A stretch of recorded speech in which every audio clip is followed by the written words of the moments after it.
Hello and welcome to Conscious TV. My name is Renate McNay and my guest today is Tina Rasmussen. Hello Tina. Hi Renata. Nice to have you here. Nice to be Tina here. teaches jhana meditation, which is a concentration practice, and she wrote a book with her teaching partner Stephen Snyder, Jhanas, and I want to say a lot more about you, that you are also an organization development consultant and coach, and you wrote several books on humanistic business practice. That sounds very serious. Sometimes, yeah. So, Tina, let's start with something very interesting, that you started meditating when you were 13 years old. Yes. How come? Well, it happened just, I guess it was good fortune or something. Mm-hmm. My family had been attending a Methodist Christian church near the Chicago area where we lived, and they had a family day. And I don't even know where my parents were at this time, but people were going to different events that were happening that day. And I came into the sanctuary of the church, and the person there was teaching meditation. And I was 13, so I just came and sat down. Something drew me to it. And my story now is that he was somebody who was coming back I guess that would have been in the 70s, had gone to Asia or India somewhere and learned this and wanted to share it. And so I learned it, and I started using it just to relax at night, and it's kind of stressful being a teenager sometimes. So it became something I used really for practical reasons to help me relax and be centered, and there was something that just drew me to it that felt really comforting and important. And so I just used it for many years as a teenager in that way. Right. So did you watch your breath, or how did you meditate? It was more of a body scan type meditation, where one feels the body and sort of you work your way up the body. And I just found it very grounding and settling, and there was something about that turning inward to something deeper that felt very nourishing and supportive to me. Did you talk about it with your friends? I don't think so. I don't think I talked about it much. My parents were kind of interesting in that they were interested in some of the other, the deeper spiritual paths that were coming out at the time. And at that point in my life, they took me to many different kinds of churches. There's a Baha'i temple in Chicago, and to a Jewish synagogue. And they really wanted me to have a diverse spiritual understanding. So I think I felt comfortable in that context within my family life. Yeah, but something also really hooked you with meditation, because you started then, I don't know how old you were, doing longer silent retreats. Yeah, in my 20s, I got very interested in reading about the different spiritual paths of the world, and I just kind of started devouring books of all different traditions and paths, and that was when I really found Buddhist meditation, among others. That one kind of started standing out, and I did my first weekend retreat doing meditation, and then that became very compelling, and I started doing longer retreats of a week and 10 days and then up to a month, and started doing those pretty much every year. And my path got deeper, and I started getting glimpses of something beyond what I knew myself to be that were so compelling, and really some of the deepest experiences of my life up to that point. And I wanted to experience that more. Yeah, so how did that influence your daily life, your experiences? Yeah, well, at that age. At that age, I feel like it really gave me a sense of peace and of the profundity of life also. There was something in these experiences that most people have had, like our students, Steve and I, will come and maybe have had a few of these experiences, maybe not even meditating, watching a beautiful sunset or the birth of a child or someone dying, where something opens up that's beyond what we know in consensual reality, in the relative. And then that starts informing your life. So for me, it really gave me a sense of there being something more in life and of the profundity of just the human experience, really. Yeah, yeah. So after there was this teacher, you explained your experiences to one of your teachers. It was Guy Armstrong. Mm-hmm. And he said, he thinks you experienced the yanas. Mm-hmm. Well, what happened was in my 30s, I really had felt that I had accomplished a lot of what I had wanted to do with my life. I had books published and, had successful consulting, was able to have the time to do long meditation retreats. And I had a teacher who had done a year-long solo retreat. This was actually a non-dual teacher. And she really inspired me to consider doing that. And I was single at the time and self-employed, didn't come from a wealthy family or anything, had a mortgage. And I really set myself up to do a solo retreat for a year and stop working. And it was silent. Most of the year was silent.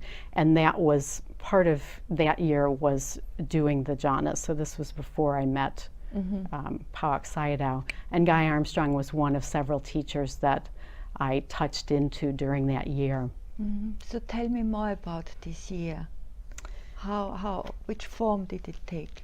Yeah, well, I had done long retreats up to that, so I felt fairly confident in my practice and that I could do something like this without support. Really, this was something I did on my own in my condo in the San Francisco Bay Area, so I didn't go to a monastery or anywhere special. And which exactly practice did you do then? Yeah, so I really did a combination of all of the practices that I had been doing over the years. Yeah. So really the bridge of the practices, the meditation practices, is the Dzogchen, the Tibetan Dzogchen practice, which consists of samatha, which is part of where the jhanas lay, vipassana, which is practiced very commonly in the West, and then rigpa is the third practice, which is a self-transcending, open-eyed practice.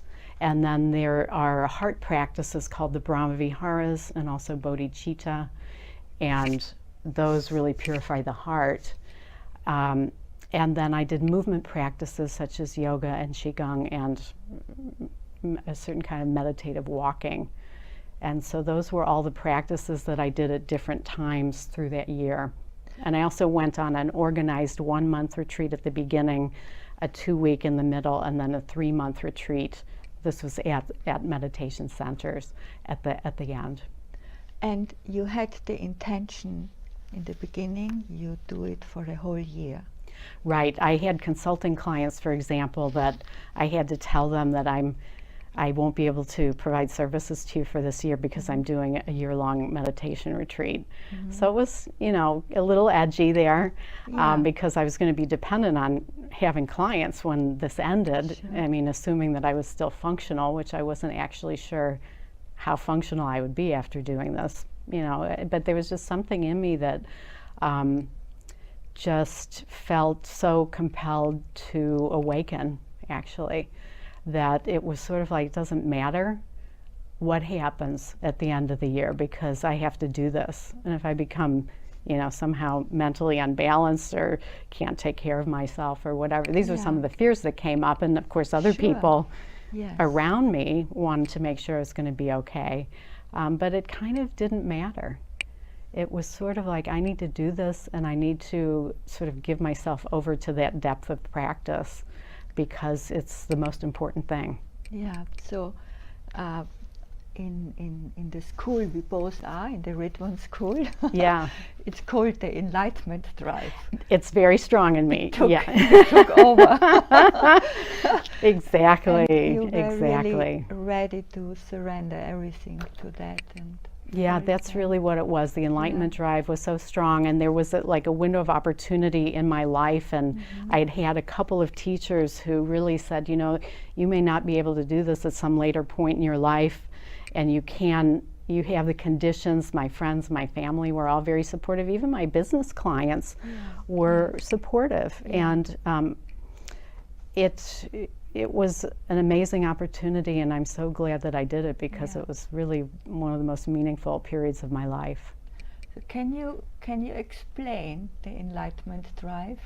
Because if you hear drive, you immediately think, well, it's the ego which is out there trying to get enlightened. Right, right. Well, some of it may come from that. You know, the Starts ego's with kind of it. participating. I've heard that And hopes it finally gets happiness. Right. I'm going to get enlightened, you know. But that's what everybody thinks at the beginning, is that the me somehow is going to get enlightened. But it helps to have the participation, I think, of the ego self in that. For me, it really was it's always been very strong since I was in my late 20s. This has been a major part of my life. And it feels as a kind of, it's often talked about as the flame for awakening, and that flame starts burning up the ego self, or at least that's what you hope is happening. And it's really it's something that's very compelling to know oneself and to know the mystery of existence that I think has driven cave yogis for thousands of years to go out. I mean, they had to deal with wild animals and robbers, you know, meditating in forests and caves. I had a nice, comfortable condominium, you know, that I owned. But it was really, and still is, although now I feel differently because there's been some finding of what was sought. But it's a real deep spiritual longing to return to what is home, and to know that mystery of existence directly, that where do we come from, what happens when we die, and what is beyond the sense of the personality and the body that we are, and that everything is manifesting from, that there's this ground that we really are at our depth, and to know that directly. And so you had some expectation of what might be possibly happen? Yeah, from the teachings from different traditions that I studied in, from Buddhism and others, of awakening and enlightenment, and I didn't know what would happen, of course. I'd had glimpses of that, and felt close. It felt like something that was arising, but I really didn't know what would happen, and neither did the teachers that, you know, I was working with at the time. But all I could do is show up. And how many hours a day did you meditate? Well, during the course of the year, it was kind of funny because I'm an 8-hour night sleeper. I've always been, you know, needed about that much, and I got down to about 4 hours of sleep. So that allowed for more meditating than I would normally even have time for. So it could have been up to 12 hours a day, something like that. And then with the moving meditations, the yoga, the qigong, and the walking meditation, which I did every day, I wasn't reading, I wasn't watching TV, I wasn't talking on the phone, other than the times when I sort of surfaced to get groceries and pay bills and call my parents and do those things. So it could be 12 or 14 hours a day. And I was also doing dream yoga. So what is dream yoga? It's a certain kind of practice. It's kind of like lucid dreaming, where you're actually carrying your practice over into the sleep state.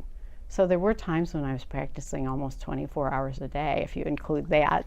Right. Okay. What's the purpose of that? Of dream yoga? Yeah. It allows us to see in Tibet, this is from Tibetan Buddhism, and then there's a whole modern school of lucid dreaming that's outside of any religious or spiritual practice. It allows us to see that state, to carry over our direct experience of being volitional in that state. So in most dreams, we feel like the dream is happening, and if we're even conscious of it or lucid, we don't feel like there's any sense of volition. It's all just happening in the dream. And in lucid dreaming, we actually become active in the dream. And then the dream state starts feeling much more real. And then when we wake up, we can start to experience the same kind of phenomenon in the waking state, that it's all very kind of dreamlike, which assists with awakening, because we aren't taking it to be as solid as the way we would normally experience reality. And so it's a way of, in Tibetan Buddhism, there's different states, the bardo being the death, there's different bardos. Yeah. And it's believed that the bardo we're in, that we call daily life or reality, is actually a bardo, just like the dream state. Yeah. Well, we have a friend who is practicing lucid dreaming, and he told us that there were on a couple of occasions he got lost and didn't know where reality was. And they have some kind of signs, Looking at your hands. looking at your thumb or your hand, where they then figure out which Which dream it is. to enter, which is the reality that should be manifested. Well, the best test to know whether you're dreaming or in our, what we would call normal physical reality, is try to fly. That'll tell you which one you're in. Try to fly. Yeah, because in the dream state, you can push off and start flying. Well, like astral traveling. Well, it's Is it the it's a same? dream. You're actually flying in the dream. So it'd be Yeah. like, in the movies, how we see, superheroes who can just start flying. In the Yes. dream state, that for some people that is possible. Whereas in physical reality, I still haven't seen you anyone do can that yet. But I have to work I up saw to that. people levitating. Yeah. But anyway, in this retreat, you had a profound awakening. Mm-hmm. Would you tell us what your experience was? Sure. Yeah, it happened in March, and so in February I had been at a month-long retreat that was at a meditation center, and had come back without really resurfacing. So I was in a very deep place mostly doing the progression I talked to you about, the Samatha Vipassana, Rigpa, and the Dzogchen practice path, and those are all different types of meditation. Those are types of meditation, and in Dzogchen you combine those in order to cultivate a resting in Rigpa, which is basically a non-dual state that is always present in our consciousness, but normally there's a veil that makes us feel as if there's an ego self that's doing all these things, that's kind of in charge of everything we experience. And in Rigpa, that veil drops. And so I was doing that practice, and I don't know why at that point it was different than it had been up to that point, because in Rigpa, basically that's taste of awakening. And Steve and I have what we call the 51% rule, so I don't know if this applied, but where you get to a certain point, whether that's small tastes that accumulate over the course of one's practice, or whether something opens and there's a letting go of the ego self that's very dramatic, and you go from 20% to 60% all in one shot, or 100 for some people have huge awakenings where they get all the way to the 100% maybe, but it went to a point where the ground opened up as what I am. This is what I knew myself as, and just expanded to the point where there wasn't any sense of the ego self functioning, and this was stable for many months, almost a year after that. Not that the ego self didn't come in and be active, because that's happening even today, but it opened up to the ground that is really what I am and what we all are, that we're all functioning from, whether we know it or not. And I knew that this is what I was, and that the ego self is really just a fabrication, and that it's flimsy and so powerful. Right. So this was really the opening that I consider. It's where you can't go back from that. I couldn't not know that anymore. Even if there was a forgetting temporarily, I know what I am. And that's irreversible. Yeah. So how did your body deal with that profound opening? My body? Yes, because I know and I heard, if the shutter opens so sudden, we have so many, our nervous system is full of traumas and what have you, and the energy which comes in then, or is a lot. Is accessible, is a lot, or the light even, Right. is a lot for the body to hold. Right. And then did you have any symptoms then, or? Yeah, for me that whole year I had many things. It was manageable, but I was reading books about I think his name's Gopi Krishna and the Kundalini, and the really difficult experiences that some people have when Kundalini opens, and it's their system can't tolerate it. Can and blow your system. Yeah, I had I don't know if it was that year or maybe the year before. It might have been actually that year, where I was meditating and in a meditation hall with 80 or 100 other people, and at that point I sat on a zafu on the floor, and I could feel it happening, where there was a Kundalini rising, and I knew what was happening. There was nothing I could do, and it went all the way up to my crown on the left side. On the right side there was a block that I knew, but I just basically went face down in the meditation hall. And when I came to, I didn't know how long I'd been there. I sort of looked up, and the person... So you were knocked down? I was actually knocked unconscious at that time, yeah. And it actually felt wonderful. Afterwards, it just, so much had opened up from that. This was different than the awakening experience, but it was one of the things, just speaking to the body, that I had a lot of energy phenomenon during that year. And it was extremely blissful. I mean, it was outrageously blissful. And at the same time, there was like an edge between, at times, it being too much. And I would have to do sort of energy management things that would regulate it. And I'd go out in public at that time, rarely, like right in the middle. I went to a Tibetan Dzogchen retreat at a center not far from where I lived. And if there were a few people I knew there, and one of them came up to me, and like my eyes were just like lasers, and he said, "What's going on with you? You're so much light's coming off of you. I can barely even look at you." So it was, I think, it took my body some time to adjust to that level of energy and light. I don't know how else to describe it, and I'd have to do things like lay on my bed and just shake, to integrate it. And I later found out there's actually a Qigong move where you stand and you do that, and that's one of the most, it's kind of an integrating movement.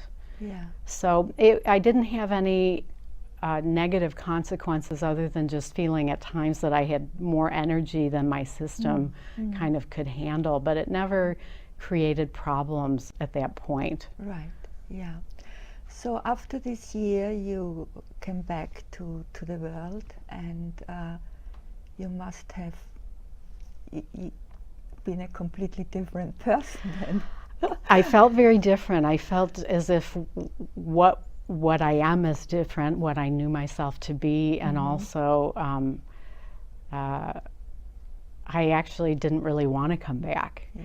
You know, there's a part of me that, like, when the day that I had to start calling clients and reactivating my work and other things, I just literally cried for hours, you know, because I knew that there wouldn't be the same container to hold that experience, and I would miss it. I would miss the opportunity to just kind of abide. For months, I really didn't want to do anything. And one of the Zen teachers I went to, who kind of verified my experience, said, "Oh, it'll come back. You'll start, you know, working and doing normal things like normal people. That it'll happen on its own."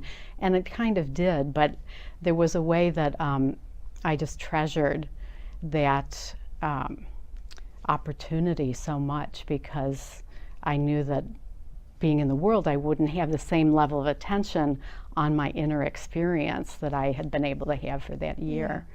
So you said that you were even contemplating becoming a cave yogi. Cave yogi. Yes. Right. How did you imagine that?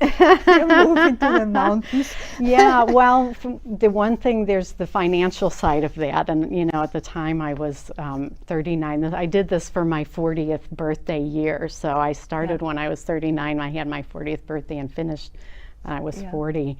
And I wasn't really at a point where I could retire or do anything. I had to work, basically.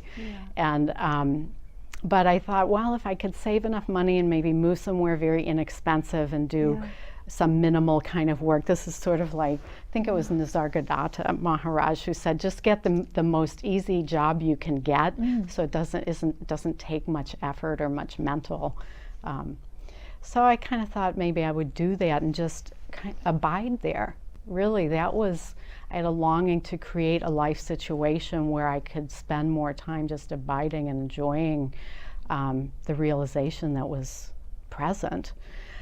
But there came a point where, as much as I wanted to do that, there was like a calling to be in the world and to not turn away from the world, and to bring, to the extent I could, the realization that I had into just my everyday functioning. And that was hard. That was hard to do, because as I was in more and more active situations, and, you know, a relationship and work and all of those things, that sort of pristine awareness that had been present, I could feel the places where my ego structure would activate. And it was actually quite painful. It was sort of like a fall from grace in a certain way. I mean, I never went back to how it was before, but even seeing from this huge expanded state, seeing the places that my personality material hadn't been digested was excruciating, actually. So, but there was really something in me that didn't want to turn away from the world, that wanted to get out from behind the monastery walls. And Steve and I feel that you look at this movement and consciousness of so many, you know, tens or hundreds of thousands of people now who want to have a deep spiritual life, but be in the world. They don't want to be monastics. I think that's what's called for in Right. our time. It is. It is. So as hard as that was, I felt like this lifetime was about being in the world and dealing with all of the messes that get created when you're in relationships, when you deal with money and sex and jobs and bosses and, you know, all of the struggles that we all have in daily life. And I wanted to see how much of that personality material could be digested. And that's when I found the diamond approach, which, I mean, the meditation paths and the historical paths that really went for the transcendent are great at opening someone up to that. But they don't have much spiritual technology on how to live from it as a regular person. They're not very sophisticated, and they just say, oh, go and ordain as a monastic. That's the solution, mostly. And so the diamond approach, I felt, when in looking around, I really felt that that was a path that integrated the psychological and the spiritual into one continuum, and that it was the best place to attempt to integrate the awakening into functioning from what I knew. Well, we have in the West a completely different mindset. You know, at Buddhist time, or meditation was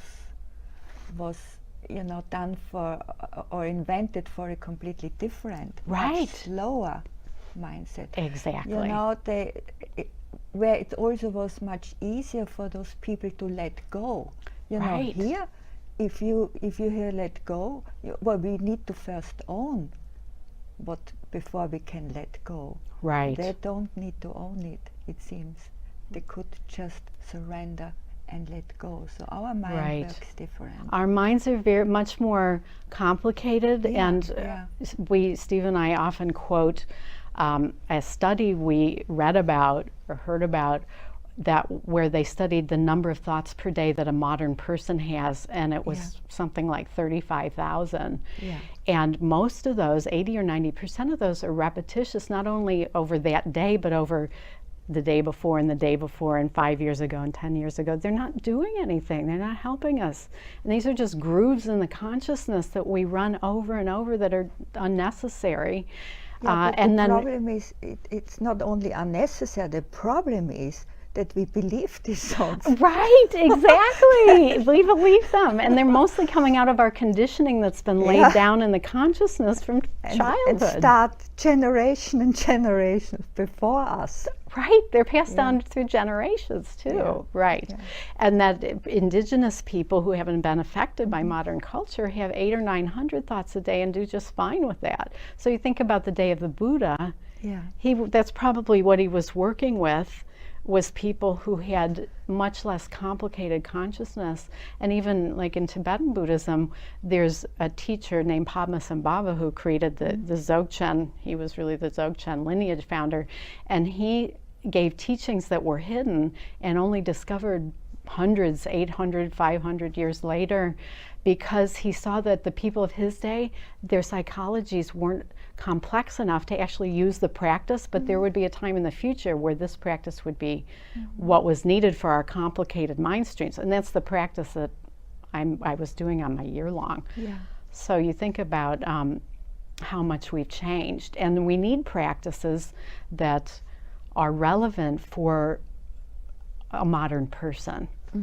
And so that's, I feel that the diamond approach for me has, with as a companion to, for me, the Buddhist practice primarily, really allows for more digesting of the personality material and then functioning as a unique human from the ground. I mean, that's really, to me, my aspiration is to be able to function more and more from the absolute as a unique human that's living a human life and enjoying living a human life. Some months ago, I did an interview with Reggie Ray, who is in the lineage with Trungpa Rinpoche, and he was talking about how for years and years they meditated hours and hours and hours over hours, and people were in absolute agony because they did not have any psychological, things would come up and they didn't know what to do. There was talking about it or working on it or looking. And he said when he had to leave and stop with that and do some work on himself and go through some therapy and work on his traumas and so forth, before he could re-enter the meditation again. This is really important, that to do deep and rigorous practices like what we teach, it is really beneficial and even important to have healthy ego structure. And I've had a number of teachers who said that's really ideal, is to sort of have a fulfillment of the ego where it's kind of like I've done all I can as an ego self. That's how I felt in my mid to late 30s. It's like, this is it. And so there was enough of a healthy ego structure, I guess, in this location to do a year-long solo retreat. For some people, there needs to be things like therapy and counseling, and to really have that ego structure that's solid in order to, in some ways, subject it to the opening up as well as the pressures that's rigorous meditation practice or other kinds of practices. So in your teaching, when you do give meditation retreats, do you have sometimes students where you feel this person cannot really hold going deeper in the meditation? They need to do first some preparation, some psychological? Yes, absolutely. One of the things we have as a criteria for if they're coming to especially one of our longer retreats, like 2 weeks, or we did a month-long ones, that they've done several other long silent retreats beforehand, sometimes like two 10-day retreats, because people who can do that generally will have enough of a solid container to do a retreat with us. So that kind of becomes a prerequisite that helps anybody who would feel like that would be too much wouldn't come. They would be sort of screened out. But even in spite of that, there have been a few times when we felt that somebody should either meditate less, maybe meditate less hours per day, or switch to a practice that is going to round out their psychology. So maybe they're doing the mindfulness of breathing, which is the practice that is used for the jhanas attainment mostly. There's other ones. We might switch them to a heart practice. Say they're having some difficulties, that would be a more suitable practice, doing metta, which is loving kindness, as a way to round out their practice. Or we might tell them to meditate less, or to get counseling, or to do other practices that are helpful and useful as a support in order to take on the challenge of really deconstructing the ego self. That's what meditation is really doing, is helping us see through the limitations of that and to what we really are. So your main practice is now the jhanas. Jhanas. Oh, sorry, jhanas. Jhanas. This is a very beautiful book, by the way, where Tina and Stephen really, through their own experience, that's what I love about this book. You really come from your own experience. So the jhanas are stages of letting go. Yeah, that's a nice way of saying it. Yeah. So we do a little program afterwards where we go more into the jhanas and what it actually is. So when you say letting go from one stage into the next, how does that feel? How do you do that actually? Or is there no doer? Is that happening? And where do you end up? There are 8 stages. Where do you end up? And what's beyond? Okay, well, there's a couple questions in there. I like all of them. It's the practice itself is very simple. It's found in many traditions, but in Buddhism, in Theravada Buddhism, it's really outlined in detail. It's mindfulness of breathing. So we know our breath in this particular way of doing it. You know the breath between the upper lip and the nostril, so it's sort of in this area, and you're just attending to your breath. That's really the whole practice, all the way through all 8 jhanas. We can use, you actually change to another object when you get to the second part, and I won't get too technical here, but Mindfulness of breathing is how one starts with that practice. And what happens is the mind stream, because you're just coming back to the breath, and the first thing that one notices when they try to do it is thoughts come up and you go off of the breath. That's what's happening.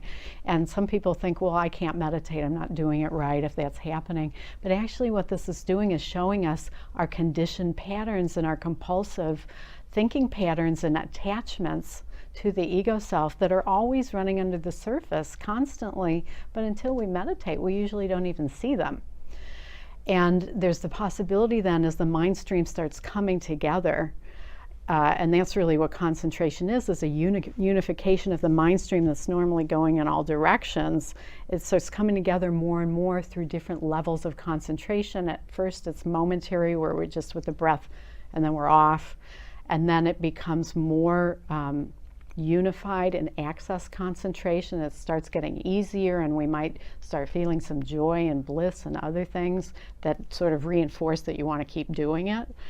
And then at some point the mind stream is so unified, and with this there's less and less of the running of the story. Basically, we're learning how to turn away from the story that keeps the ego self going and keeps us identified with it. So as we're doing more and more hours a day where that's not present, it's possible for the consciousness to be absorbed into the first jhana, and then there's these other layers. But the mind stream becomes at a vibration, this is how we sort of talk about it, that's high enough that it's at the level of the first jhana, and the consciousness is absorbed into it, and the me, the sense of the me, goes dormant. So what's significant about this, people can have and so it's a non-dual state. The jhana, any of the jhanas are non-dual. There's no sense of a me in it. There's you know that you're breathing, and you have a sense of if there's the joy or the other things, but other than that, that is what you are aware of in the jhana state. I read in this book that when you experienced it the first time, it was so intense. When you experiencing the non-dual awareness, it is like being absorbed into the now. Yeah, so that was the so eighth intense jhana for you. Oh, that's the eighth one. Yeah. That you could hold it only a few minutes because of the intensity. Right. So what you're saying is the now, really being in the now, is so intense that you cannot hold it. Well, that particular, all of the jhanas, you're in the present moment. Yeah. And really, any meditation, if one is doing it fully, one is in the present moment. So the eighth jhana, there's a whole series. Process. Right, and the first four are considered form jhanas, so we use the breath as an object, but they're relating to the material world. The second four are what's called immaterial jhanas, and those are considered actual formless realms. So the Buddha considered them actual realms of where consciousness can exist that are beyond physicality, so they're formless. And the eighth jhana is called, I'll give you the name and then you can see how sort of out there it is. It's called the base of neither perception nor non-perception. So what does that mean? Yes. You know, What does that mean? Well, that's the thing. Your mind can't get around it. You can't. The mind can't actually know what that means because it's non-dual. And so this is the last jhana before the unconditioned. Yeah, but Tina, this state is present all the time. Right. And when we are not thinking in this state, in this now, and we do not realize it. Right. All of these are always here. Always. Right. All of these non-dual, the boundless realms are always present because they are manifesting from the unconditioned to us sitting right here. Yeah. But what I reckon from your notes is that when you entered that consciously, it was too intense. Right. This is So the what's the difference?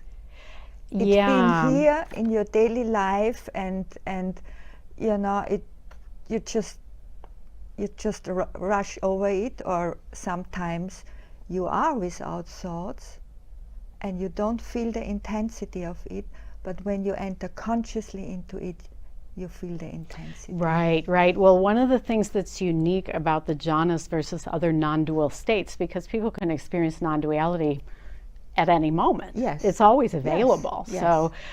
So what's one of the unique things about this practice and about the jhanas is that the concentration level, this unification of mind, A laser goes the in. laser-like awareness Okay. is very different than our normal everyday awareness. Yeah. And the eighth jhana, and at this point, you know, Steve and I had been practicing for 2 months, doing like one sitting, sometimes was 3 or 4 hours long, where Yeah. you sit down and you're in a jhana and you don't get up for 3 or 4 hours, doing this numerous times a day. So the eighth jhana is so, what's happening with this practice, and there are other practices that are more about opening, like the Dzogchen, to physical reality with the boundless. This practice, we're really going inward, and in some ways we're orienting to the mystery and leaving the physical.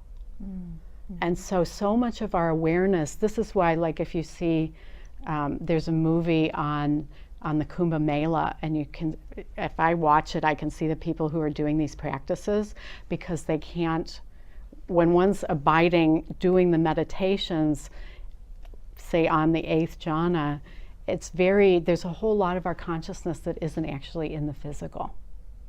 A lot of our consciousness has actually gone into those realms. Like you may not have any body awareness whatsoever. But then you are not grounded.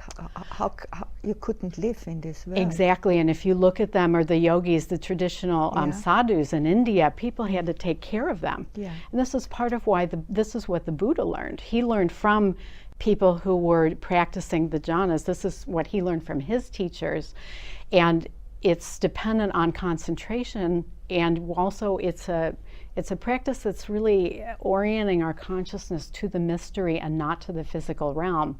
So, but what it does is it allows us to penetrate that in such a deep way that it's called purification of mind. So it purifies the consciousness, and that's what was so strong, was the level of purification. And you really feel it, especially in the crown chakra. And our students, we haven't had any students get that far, but When it's you say palpable. purification, what does that mean? What is purified?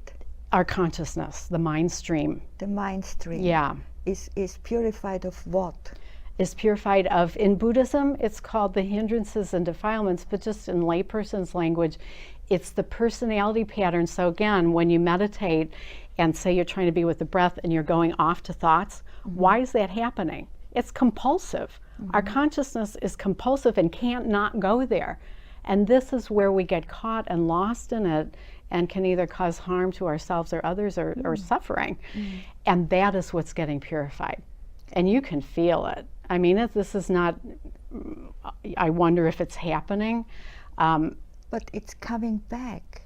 Isn't it forming itself back together again when you Yes. So come this out of is that state? right. So this is one of the things about this practice, is that it's really about turning towards the mystery.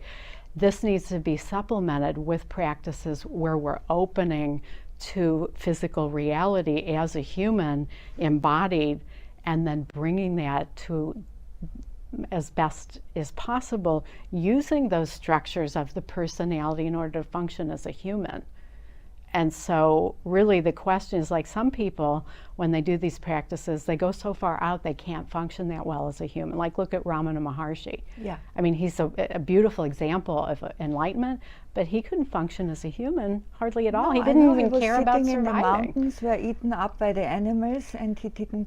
He didn't care. Yeah. Right. So to me, as much as I respect the enormous awakening that he had, that is not the fullness of the human experience. Not in our time. Right. Not here. Right. And Maybe it was. oh yeah, absolutely. But I'll just say for myself. I think there was some kind of evolution happening within consciousness, which is now trying to embody more into the body and the world. Right. Well, even if you look at what happened in Tibet, it was predicted for many, I don't know, millennia or how long in Tibet, that Tibet would be invaded and they would have to leave. Yeah. And so Tibetans were always tried to stop that from happening. But look at our modern era, where now all around the world we have Tibetan Buddhism.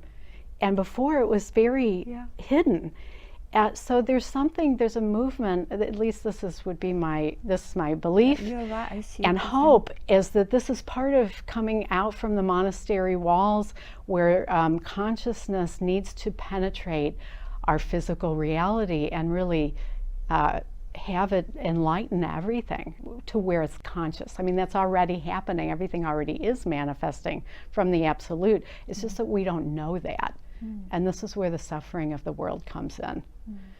And so that's the potential, is to enlighten physical form.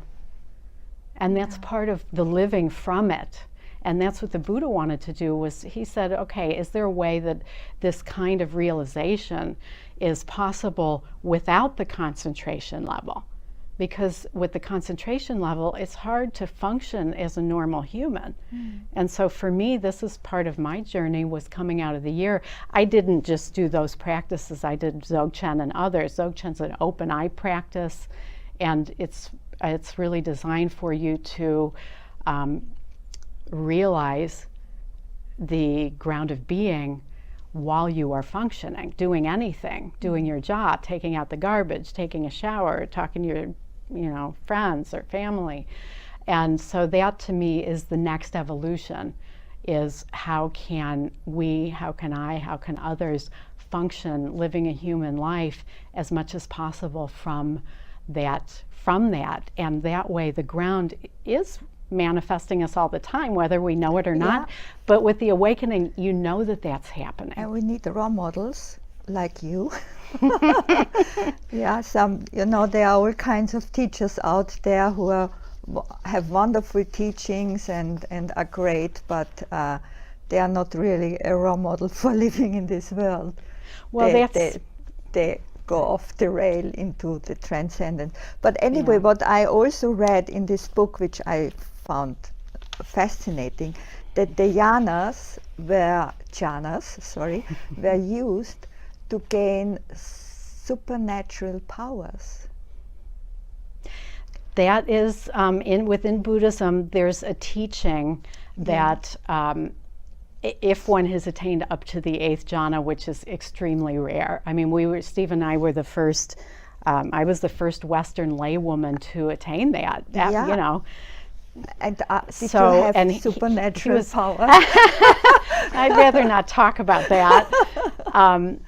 But in Buddhism, once one has done that, then there's a whole progression that's actually taught. We had somebody contact us by email who had been at Pauwak Monastery, a woman from the Netherlands, I think, and she said that the nuns and monks there told us we might have this information of where do you find that in the teachings, and it's right there in a book called the Visuddhimagga.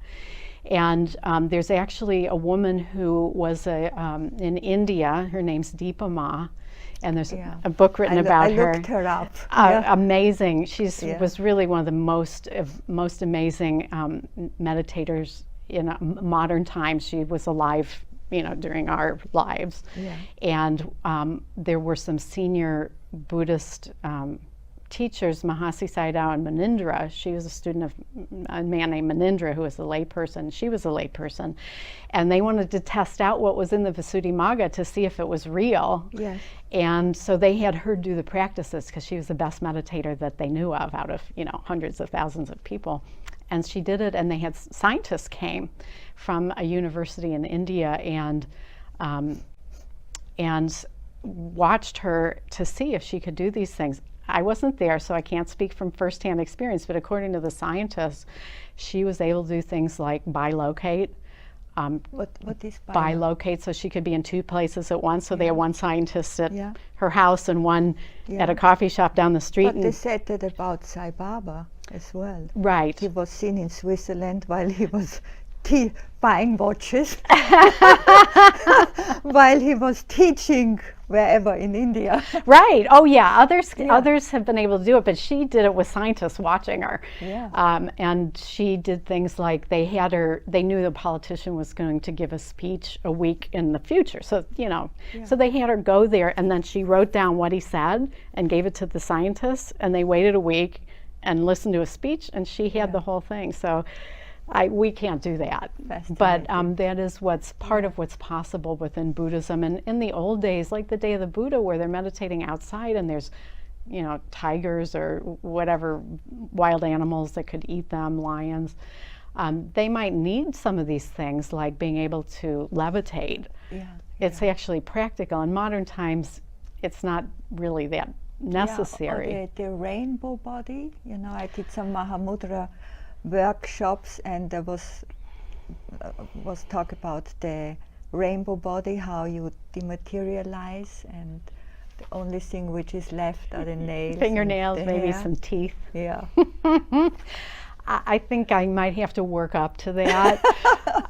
But yes, that is one of the, Tibetan Buddhism has some really cool things in it. And one of them is the rainbow body. And there have been some teachers in modern times where, again, scientists have been involved when they died, and their body stays warm for a long time. It doesn't decompose, but then it shrinks or somehow disappears, and all that's left is the nails and the teeth, and it's a very, very advanced state.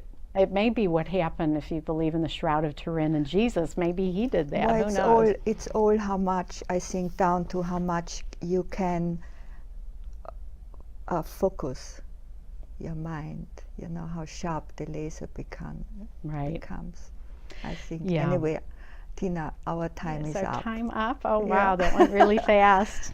And it's not completely up, because we are doing another little program with Stephen and with Tina, so watch out for that, or stay tuned for that.